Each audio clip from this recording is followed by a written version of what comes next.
Today I am going to show you social media marketing plan for a brand. And for the sake of this video, I have taken a hypothetical brand called Eco Home Solutions. So right now behind me you can see the marketing plan for this business, which is revolving around social media.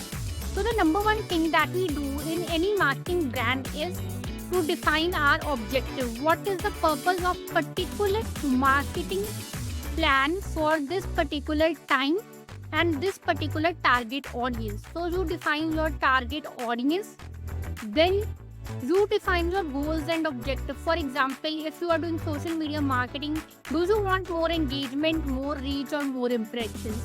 Then you decide on social media channels. Then you go for the content strategy, which includes topic of the content and content calendar.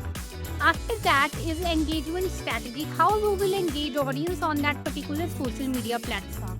Then goes your advertising strategy, how you are going to advertise your product and services on the particular social media platform and the audience that engages with you on that particular social media platform. Then you define the KPIs and analytics that you are going to measure, and finally the advertising and all other marketing budget. So this is a very simple social media marketing strategy. If you need a more detailed one for your brand, contact us.